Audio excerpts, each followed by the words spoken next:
Magandang hapon UK, magandang hapon Europa, magandang gabi Pilipinas at kung saan man po kayo naroroon, magandang hapon po, magandang araw sa inyong lahat.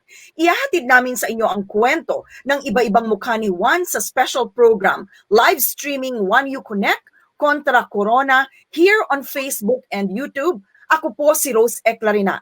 Samahan niyo kami sa mga natatanging kwento ng Pinoy sa Europa na mag-iiwan ng aral, impormasyon at pag-asa. Ito ang Kwentong Pinoy, Kwentong Migrante, Kwentong One You Connect kontra Corona. I'm Crystal Diaz. For our Contra Corona project for the next 6 months, the National Lottery Community Fund is graciously funding this project to serve the Filipino community in England, UK, and beyond.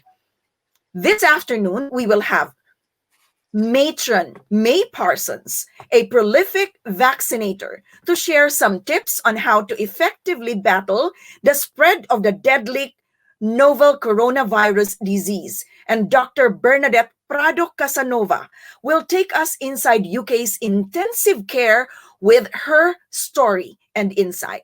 So leave your comments and questions during the live streaming. Crystal, good afternoon. What do we have for Immigration 101? Well, what we have today is what we call Brexit. So it's basically the impact of Brexit on freedom of movement. I have a guest today, a Filipina. She came from Spain 4 years ago. So we'll be seeing her later on in the show. Okay, hindi na po natin patatagalin because we want to get to know this person.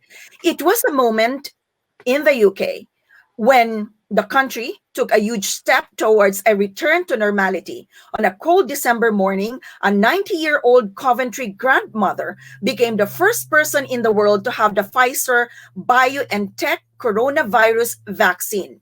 And the person who administered the vaccine was British-Filipina matron of respiratory wards at University Hospital Coventry and Warwickshire NHS Trust. In this segment, let's get to know this inspiring, amazing British Pinay, May Parsons. Welcome to the show, May.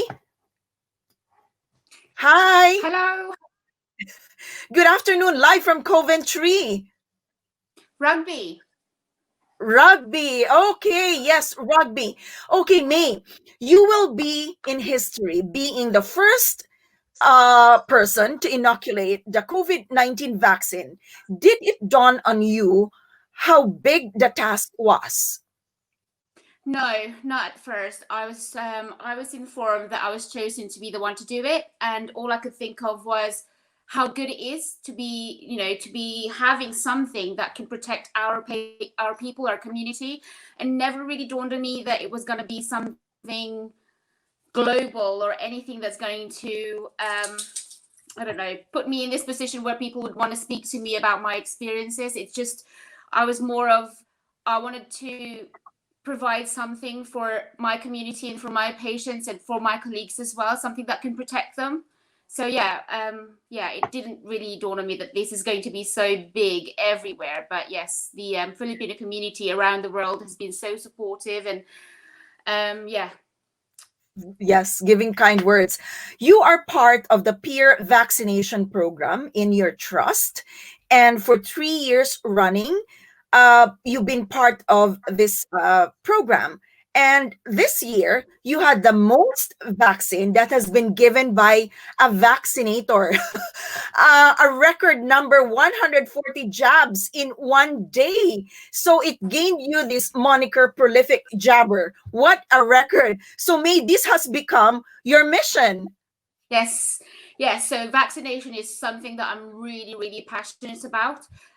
Obviously, in the olden days, we have polio, we have measles. A lot of people die from these really deadly viruses and bacteria. But with the vaccination, we've managed to actually eradicate some of these really deadly diseases. And I am very passionate about them. And I think every year it protects a lot of people, whether we know it unknowingly or not. Some people are anti-vaxxers, and because I think that's in terms of education.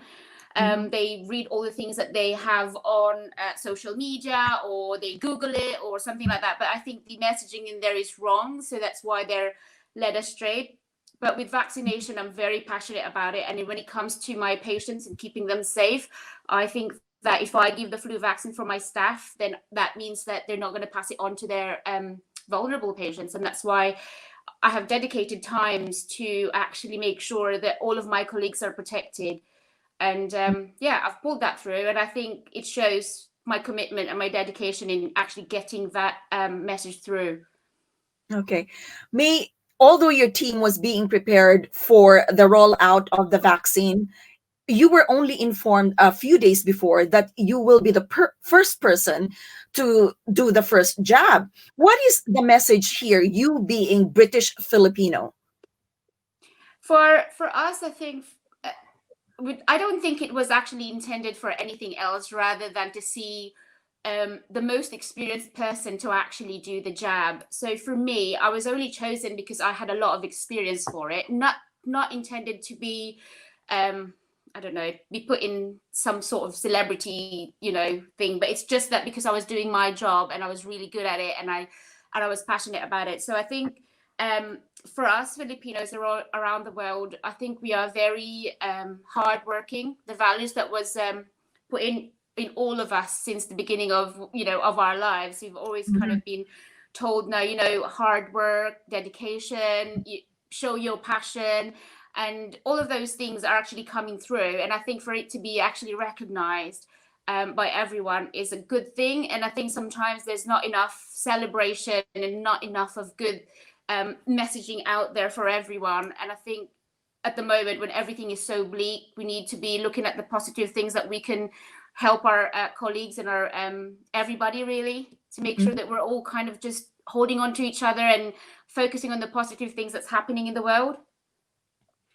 May, you grew up in Pasay City, studied at Baclaran Elementary School Central, went to Arellano University in high school, and when you were admitted at the University of Santo Tomas to study nursing, you told me that you found your calling. Tell us about it. So when I was younger, I wanted to be a teacher, first of all, and then I wanted to be a surgeon. My mom has high blood pressure, and when you're a kid, you try and want to fix people or help people and things like that. So I said I wanted to be a cardiac surgeon. Obviously, that's in the innocence of a child thinking, oh, my mom's got high blood pressure, I want to help her. Obviously, when I got to USD and started my training there, and Tomasha nurses are trained into having the biggest heart and making sure that your patients are in the top of your priorities and things. So I realized I actually like nursing. I like the patient contact. I like the communication. I like the first-hand care that we give to our patients. Because when you become a doctor, you get so busy, you hold on to, 30, 40 people a day. Whereas with nurses, you're directly talking to them and you're directly giving them the care that you wanted, and the quality of care that you can is something that you can influence. So so I loved my job, and I thought there's nothing better for me to do than just be a nurse, Tomasha nurse, that is. Wow. And you work at UST Hospital when you graduated in 2000 and found an opportunity to work in the UK. And you rose from being a scrub nurse to a matron. It tells us about you, how hard working you are. But you also told me in a previous interview that your mother influenced you a lot in a way wherein you wanted to have a balance of family life as well as pursuing your dream. So tell us about that you wanted to be a hands-on mother even when you were so tired working. So basically, I had my kids, they were young, and I had the opportunity to work nights. So I grabbed that opportunity and actually said, okay, well, I wanted to be a hands-on mom because my mom was working in the Middle East when I was growing up. And obviously we had other family members looking after us then. So for me, in my selfish way, I wanted to see my kids grow up, and I wanted them to experience having a mom, because obviously mine was different. Growing up was different for me. So I said I wanted to make sure that my kids see me during the day.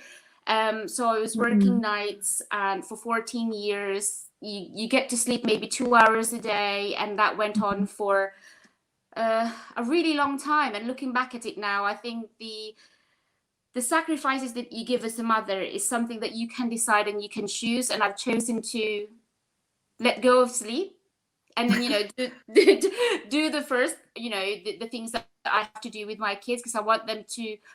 Even though in the UK you can give them to daycare, you can have care, you can put them in nurseries and things.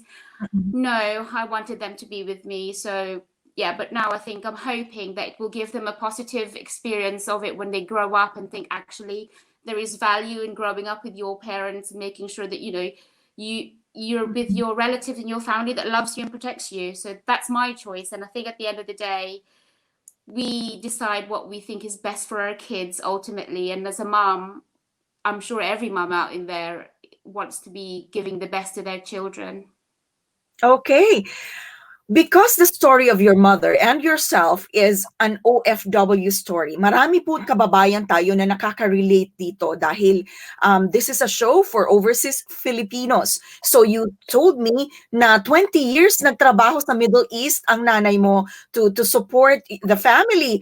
And we are lucky to have your mom today to join us just to say hello.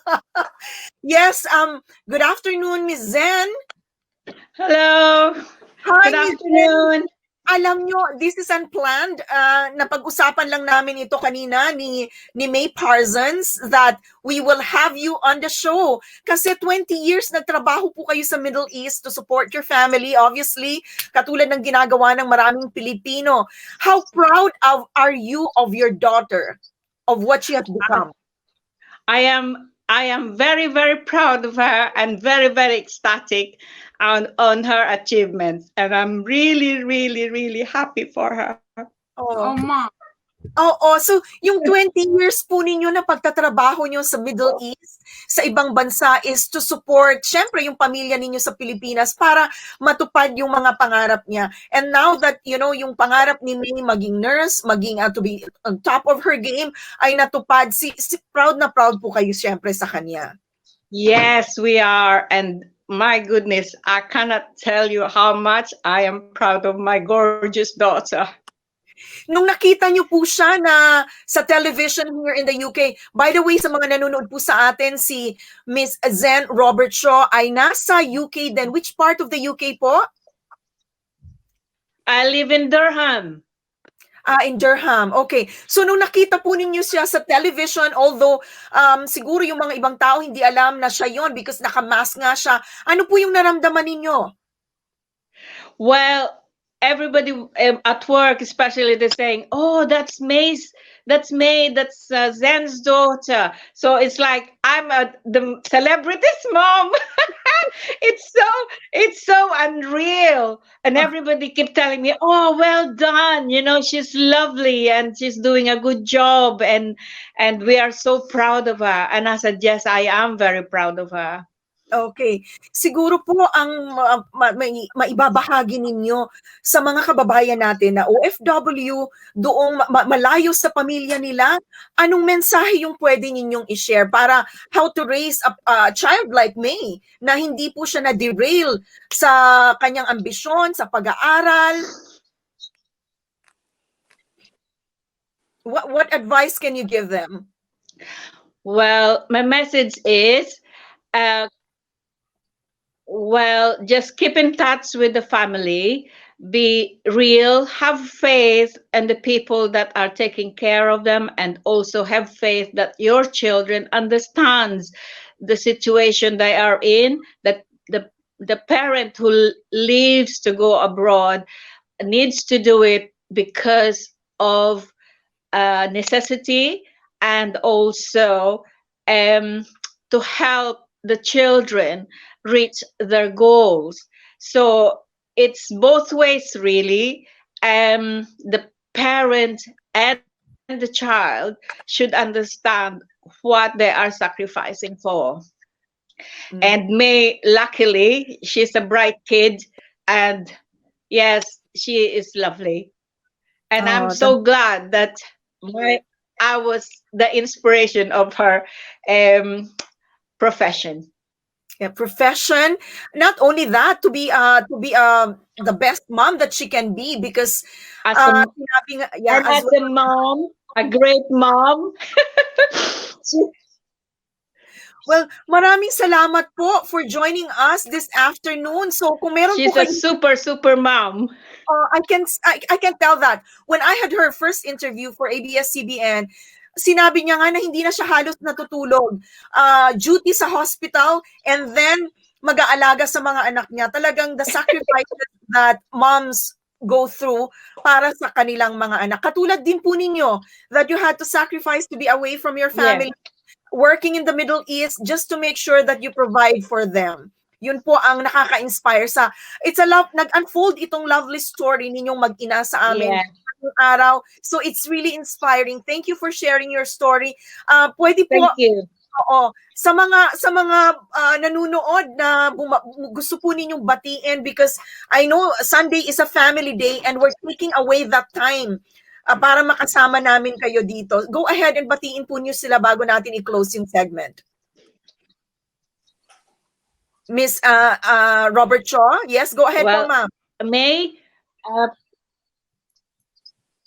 right, pinabati ko po ang aming mga pamilya sa Moncada, Tarlac, ang mga pamangkin, ang mga kapatid ko. Can I name names? So go ahead po, ma'am. Go ahead. Vivian, Gay, Kenneth, Joy, my Your mamang, my sister in Australia as well, Irene. Yeah. Oh my God, there's so many of them. Raynel and Raymond. Help me out, May. Raynel, Okay. Raymond, Richard. Okay. Maraming salamat. Anyway, magbabalik pa po kami sa segment 2. Kasama pa rin po natin doon si May Parsons. And we will let you go na po, Mrs. Robert Shaw. And yung pwede naman po kayo mag-message doon po sa thread na ito kung sino po yung mga nakalimutan ninyo. But we really appreciate you for joining us. Salamat po sa inspiring story po ninyo. Sumasaludo tayo sa mga overseas workers natin na nagsasakripisyo para sa kanilang pamilya. Magbabalik po ang One You Connect.